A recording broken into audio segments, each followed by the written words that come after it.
হায় হায় তেলের কি দাম দেখেন বন্ধুরা। আজকে বরাবর আমাদের তেলের পাম্পে চলে এসেছি, কিন্তু তেল না থাকায় আমাদের মনোহর বাজার পাম্পে কি ভিড়, কত বড় একটা লাইন লেগে রয়েছে, দেখতে থাকবো।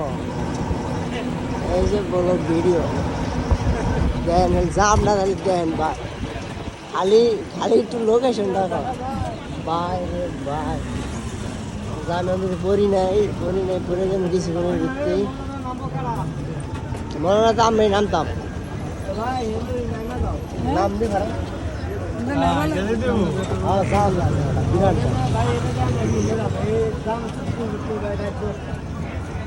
নাম জায়গা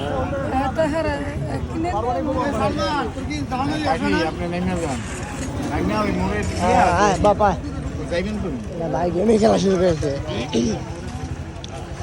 বিরাট সিরিয়াল তেলের, এই যে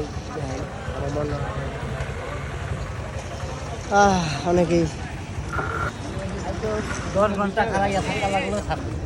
10 ঘন্টা খাওয়া থাকলে থাকবেন, তেল পাইবেন শিউ পাই না পাই এটা পরে কথা। কাকা 10 ঘন্টা যদি থাকা লাগে, হ্যালো কাকায় থাকবো। পিছিয়ে গিয়েছিলাম হে মাথা তো নাই তাই পর্যন্ত আইসি জায়গা। কাকা 10 ঘন্টা মানে 4 ঘন্টা খাড়া রয়েছে, আরো যদি 10 ঘন্টা খাওয়া থাকার আগে এরপর কাকা তেল নিয়ে যাবো। যাই হোক, তার অনেক আত্মবিশ্বাস আছে তেলের প্রতি।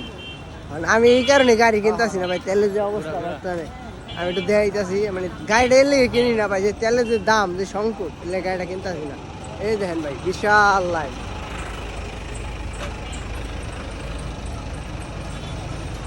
বিরাট সিরিয়াল।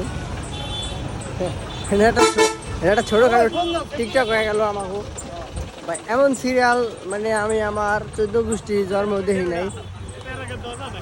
হ্যাঁ, আপনার ট্র্যাকে বলে ধসা নেই মানে এমন একটা অবস্থা, তেল নেই বাংলাদেশে। কি করুন ভাই, মাথা বুড়া গোতাছে। জানি না তেল পাইবো কিনা সঠিক কেউ।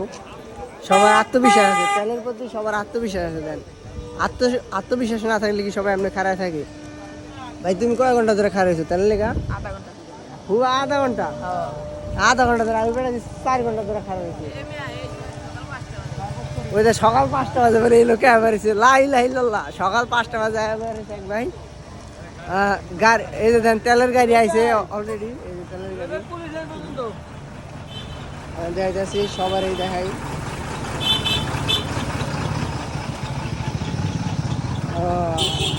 অনেক জাম ভাই, অনেক।